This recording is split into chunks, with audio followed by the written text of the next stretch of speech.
Evolução em dois mundos. Primeira parte, 20.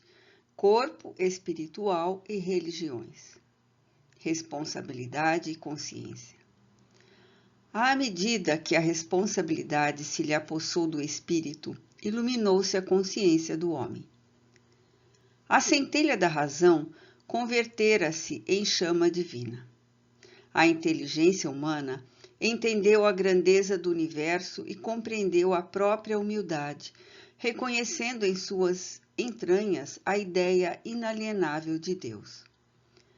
Conduziu-se então de modo racional, experimentou profundas transformações. Percebe nesse despertamento que, além das operações vulgares da nutrição e da reprodução, da vigília e do repouso, estímulos interiores inelutáveis trabalham-lhe o âmago do ser, plasmando-lhe o caráter e o senso moral, em que a intuição se amplia segundo as aquisições de conhecimento, e em que a afetividade se converte em amor, com capacidade de sacrifício, atingindo a renúncia completa. Até a época recuada do Paleolítico, interferiram as inteligências divinas para que se lhe estruturasse o veículo físico, dotando-a com preciosas reservas para o futuro imenso. Envolvendo-a na luz da responsabilidade, conferiram-lhe o dever de conservar e aprimorar o patrimônio recebido, e investindo-a na riqueza do pensamento contínuo, entregaram-lhe a obrigação de atender ao aperfeiçoamento de seu corpo espiritual. Aceitar-se-á razoavelmente que, até semelhante fase, os tremendos conflitos da natureza, em que se mesclavam a violência e a brutalidade, foram debitados à conta da evolução necessária para a discriminação de indivíduos e agrupamentos, espécies e raças. Atividade religiosa. Estabelecido, porém, o princípio de justiça e aflorando a mentação incessante, o homem começou a examinar em si mesmo o efeito das próprias ações, de modo a crescer conscientemente para a sua destinação de filho de Deus, herdeiro e colaborador da sua obra divina. Espicaça-se-lhe, então, a curiosidade construtiva. Faminto de elucidações adequadas quanto ao próprio caminho, ergue as antenas mentais para as estrelas, recolhendo os valores do espírito que lhe consubstanciam o patrimônio de revelações do céu através dos tempos. Era necessário satisfazer ao acrisolamento do seu veículo sutil, na essência íntima, assegurar-lhe o transformismo anímico, revesti-lo de luminosidade e beleza, e apurar-lhe os princípios para que, além do augusto círculo humano, pudesse retratar a glória dos planos superiores. Para isso, o pensamento reclamava orientação educativa, de modo a despojar-se da espessa sedimentação de animalidade que lhe presidia os impulsos.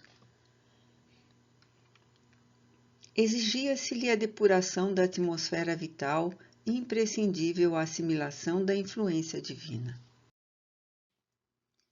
E a atividade religiosa nasceu por Instituto Mundial de Higiene da Alma, traçando ao homem diretrizes à nutrição psíquica, uma vez que, pela própria perspiração, exterioriza os produtos que elabora na usina mental, em forma de eflúvios eletromagnéticos, nos quais se lhe corporificam em movimento os reflexos dominantes, influenciando o ambiente e sendo por ele influenciado. A ciência médica, rica de experimentação e de lógica, surgiria para corresponder às necessidades do corpo físico, mas a tarefa religiosa viria ao encontro das civilizações plena de inspiração e disciplina, patrocinando a orientação do corpo espiritual em seu necessário refinamento. enxerto revitalizador. Nesse sentido, a espiritualidade sublime amparando o homem jamais lhe menosprezou a sede de consolo e esclarecimento. Quando, mais angustiosos, se lhe esboçavam os problemas da dor, com a guerra íntima entre a razão e a animalidade, grande massa de espíritos ilustrados, mas decaídos de outro sistema cósmico, renascem no tronco genealógico das tribos terrestres, qual enxerto revitalizador, embora isso representasse para eles amarga penitência expiatória. Constituiu-se desse modo a raça adâmica, instilando no homem renovadas noções de Deus e da vida. Nota 25. Para mais amplo esclarecimento do assunto, aconselhamos ao leitor breve consulta ao capítulo 3 do livro A Caminho da Luz, de autoria do Espírito Emmanuel e recebido mediunicamente por Francisco Cândido Xavier. Levantam-se organizações religiosas primordiais. Povos nômades e agrupamentos escravizados ao solo por extremado gregarismo adotaram as mais estranhas formas de fé e a se moldurarem por barbárie natural por meio de intercâmbio fragmentário com o plano extrafísico. Os espíritos exilados, presos à rede organogênica em que lhes tecia o cárcere, no carro biológico, ainda profundamente primitivista, muita vez revoltados e endurecidos, aliviam-se as tabas selvagens em cultos sanguinários e indescritíveis, desvairando-se nos mais aviltantes espetáculos de crueldade em nome dos deuses, com que fantasiavam as entidades inferiores do seu convívio doméstico. Alguns deles, no entanto, movidos de compunção, entraram em fervoroso arrependimento das culpas contraídas no mundo aprimorado de que provinham, e não obstante os embaraços que se lhe antepunham aos sonhos de recuperação, começaram instintivamente a formar núcleos isolados para o cultivo de meditações superiores em sagrados tentames de elevação. Religião egipciana. Depois de longos e porfiados milênios de luta espiritual, surgem no mundo, como grupos por eles organizados, a China pré-histórica e a Índia védica, o Antigo Egito e civilizações outras que se perderam no abismo das eras, nos quais a religião assume aspecto enobrecido como ciência moral de aperfeiçoamento para a mais alta ascensão da mente humana, a consciência cósmica. Dentre todos, desempenha o Egito missão especial, organizando escolas de iniciação mais profunda. Em obediência aos requisitos da crença popular, herdeira intransigente das fixações mitológicas, mantém o sacerdócio, cultos diversos e deuses vários nas manifestações esotéricas dos templos descerrados ao povo. O lar e a escola, a agricultura e o comércio, a indústria e as artes possuem gênios especiais que os presidem, em nome da convicção vulgar, mas, na intimidade do santuário, o monoteísmo dirige a implantação da fé. A unidade de Deus é o alicerce de toda a religião egipciana em sua feição superior. Para ela, os atributos divinos são a vontade sábia e poderosa, a liberdade, a grandeza, a magnanimidade incansável, o amor infinito e a imortalidade. Em síntese, acredita que Deus plasmou os seus próprios membros, que são os deuses conhecidos. Cada um desses deuses secundários pode ser tomado como análogo ao Deus único, e cada um deles pode formar um tipo novo do qual se irradiam por sua vez, e pelo mesmo processo, outros tipos de deuses inferiores. Claro está que essa argumentação teológica, distanciada de mais altos roteiros de evolução, imaginava erroneamente potências espirituais centralizadas no Criador excelso, quando só Deus tem a faculdade de verdadeiramente criar. Mas o conceito expressa, em sentido lato, a solidariedade constante e inevitável que existe em todas as vidas de que se constitui a família do Supremo Senhor em todo o universo. Missão de Moisés. Os padres tebanos conheciam de maneira precisa a evidência do corpo espiritual que pode exteriorizar-se de cada criatura para ações úteis ou criminosas. Cultivam a mediunidade em grau avançado. Atendem a complexas aplicações do magnetismo. Traçam disciplinas à vida íntima e comunicam-se com os desencarnados de modo iniludível, consagrando-lhes reverência especial. Nesse campo de conhecimento mais nobre, reencarna-se Moisés como missionário da renovação, para dar à mente do povo a concepção do Deus único, transferindo-a dos recintos iniciáticos para a praça pública.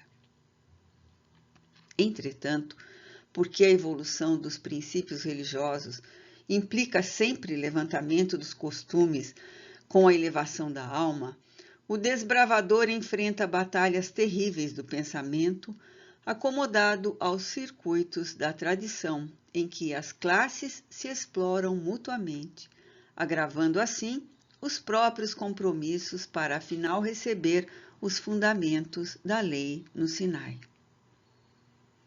Desde essa hora, o conhecimento religioso, baseado na justiça cósmica, generaliza-se no âmago das nações, porquanto, pela mensagem de Moisés, informa-se o homem comum de que, perante Deus, o Senhor do universo e da vida, é obrigado a respeitar o direito dos semelhantes para que seja igualmente respeitado, reconhecendo que ele e o próximo são irmãos entre si, filhos de um Pai único.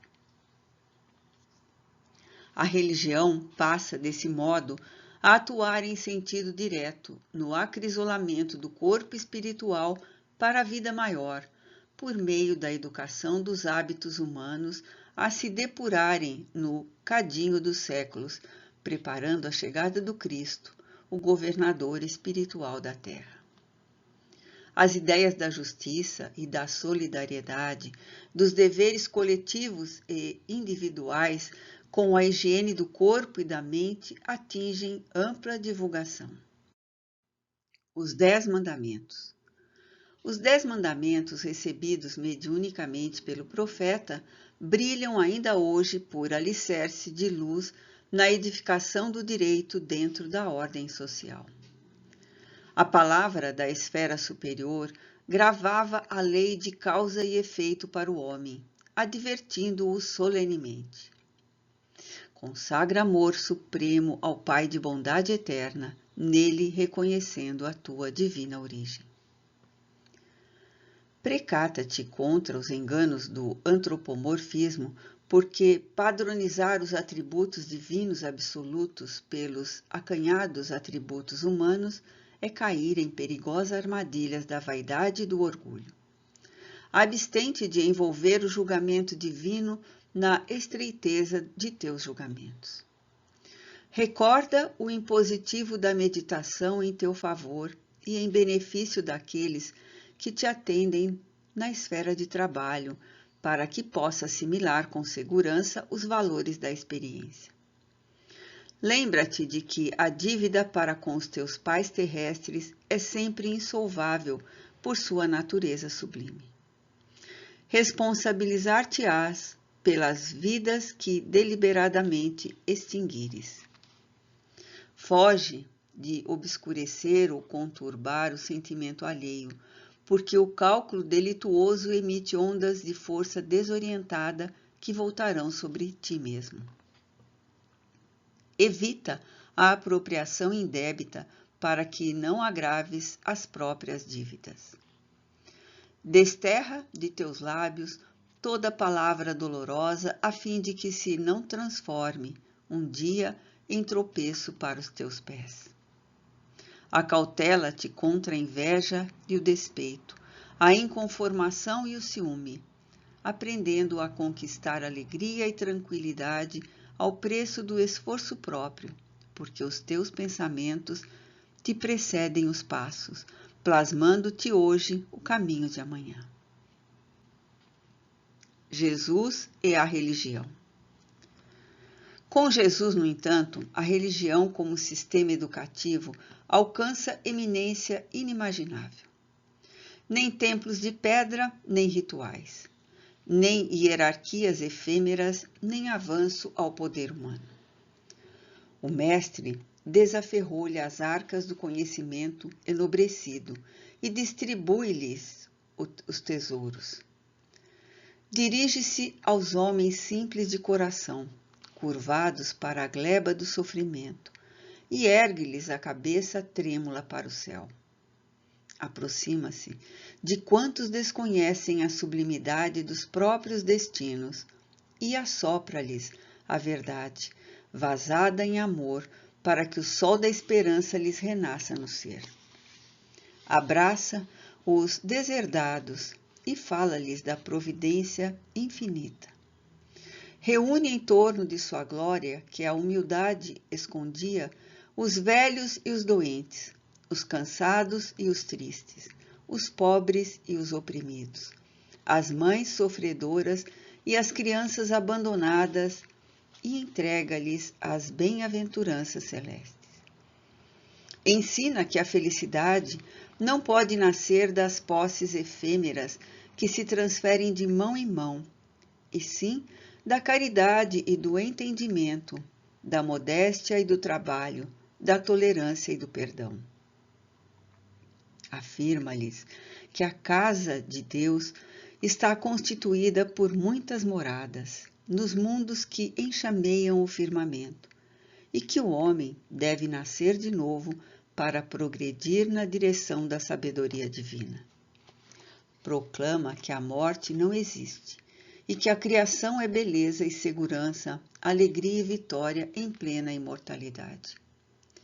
Pelas revelações com que vence a superstição e o crime, a violência e a perversidade, paga na cruz o imposto de extremo sacrifício aos preconceitos humanos que lhe não perdoam a soberana grandeza, mas, reaparecendo redivivo para a mesma humanidade que o escarnecerá e crucificará, desvenda-lhe em novo cântico de humildade a excelsitude da vida eterna.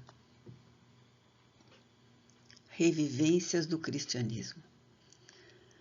Erige-se desde então o Evangelho em código de harmonia, inspirando o devotamento ao bem de todos até o sacrifício voluntário, a fraternidade viva, o serviço infatigável aos semelhantes e o perdão sem limites.